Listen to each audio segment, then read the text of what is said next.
Сәлем достар, қалдарыңыз қалай? Бүгінгі сабақта біз қант түсіретін препараттарды талқылайтын боламыз. Сіздермен бірге доктор Усабаев. Видео басталмай тұрып каналыма тіркеліп, қазақша медициналық контентті қолдап кетіңіздер. Достар, қант түсіретін препараттарды біз қант диабетінің екінші типінде ғана қолданамыз. Өйткені инсулиннің салыстырмалы жеткіліксіздігі болады бұл жерде. Инсулиннің салыстырмалы жеткіліксіз дегеніміз ол ұйқы безінің инсулинді өндіруі, бірақ оған басқа тіндердің резистенттілік пайда болуын айтамыз. Ол көбіне майтыны. Қант диабетінің негізгі этиологиясы ол семіздік. Егер адамда көп салмақ болса, көп май болса, ол инсулиннің рецепторын жауып тастайды. Осы кезде инсулин рецепторға әсер ете алмай қалғандықтан глюкоза қанға кірмейді. Ал енді мынау бізде альфа және бета клетка. Оның қызметтері: альфа клетканың қызметі ол глюкагонды өндіру, ал бета клетканың қызметі инсулинді өндіру. Ал глюкагон болса, ол контринсулярды гормон. Ол глюкозаның деңгейін көтеріп отырады. Инсулинге қарама-қарсы жұмыс жасап отырады. Енді осыған әсер ететін препарат бар екен. Ол препараттардың аты бигуаниттер. Қазіргі таңда бұл өте кең қолданатын препарат. Бигуанит, метформин деген ішіндегі несі бар? Препарат бар. Бигуанит ол классификациялық тобы, ал метформин оның ішіне жататын препарат. Бигуанит осы альфа клеткаға әсер етеді. Альфа клетканы тежеп тастайды. Осы кезде ол глюкагонды өте аз өндіреді. Глюкагон өте аз өндірілгендіктен ол бауырға әсер ете алмай қалады. Ал қалыптыда бауырға әсер етіп, бауырдың ішіндегі гликогенді глюкозаға айналдырып, глюкозаның деңгейін обычно көтеріп отырады. Ал енді именно метформин глюкагонды тежеп тастайды ғой. Осы кезде гликоген глюкозаға айналмайды. Осы кезде глюкозаның деңгейі түседі. Бұл өте жақсы әсер. Ал екінші әсері бар метформиннің.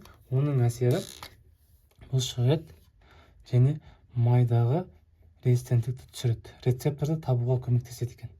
Рецептор табуға көмектескендіктен инсулин барады, рецепторды тауып алады, сосын глюкозаны ішке патихария кіргізіп жібереді екен.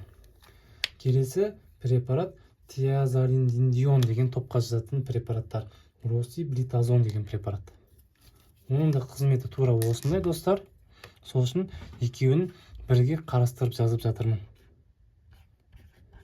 Тиазолиндион. Осылай бөліп жаттап алыңыздар. Дион. Оған жататын препарат ол бізде росиблитазон.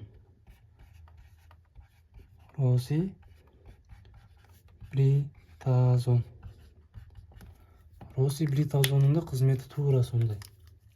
Ол инсулиннің резистенттілігін көтереді. Түсіреді. Кешірім сұраймын. Рецептор табуға көмектеседі. Плюс қойдым. Рецептор табуға көмектескендіктен не болады? Осы кезде май тіні мен бұлшықет тіндері кішкене болсын рецепторды жаппайды. Осы кезде инсулин глюкозаны кіргізіп жібереді. Достар, келесі топты талқылайық. Ол сульфанил мочевина тобы деп аталынады. Бұған жататын препараттар гликлазид, сосын гримепирид,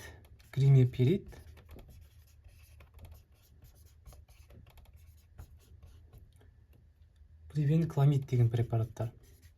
Гли деп жаттап алсаңыздар, соңы идімен аяқталады. Гливенкламиді.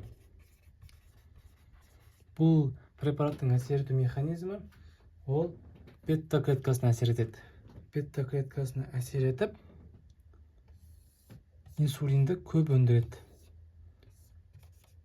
Осы кезде глюкоза деңгейі қанымызда түседі екен. Осылай әсер етеді, достар.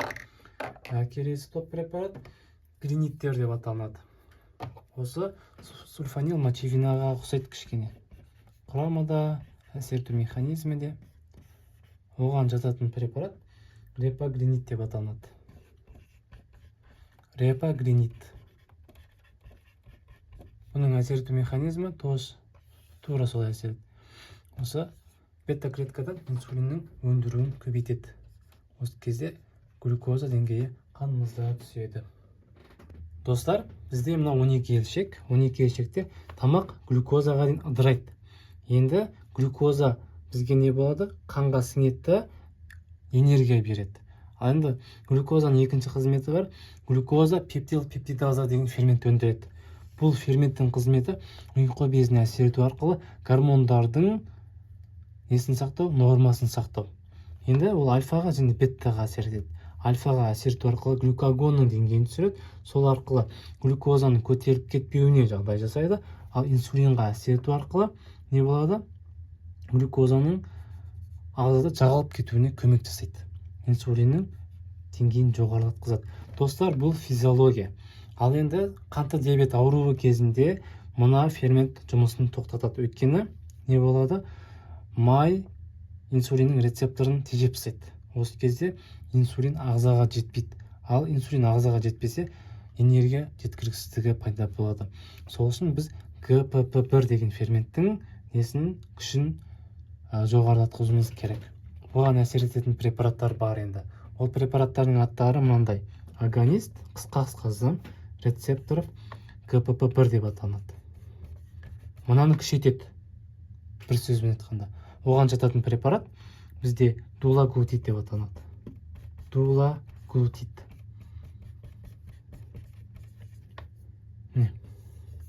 Мынаны күшейтеді.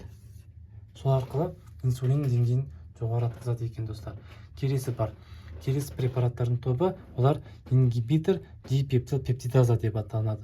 Енді ГПП1 өзі қалыптыда жұмыс жасап біткеннен кейін ыдырап кету керек. Оны ыдырататын фермент ДПП4 деп аталады. Дипептидаза 4.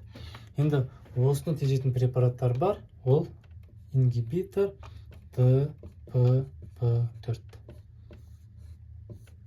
Бұл топқа жатқан препараттар ситагриптин деп аталады. Ситагриптин.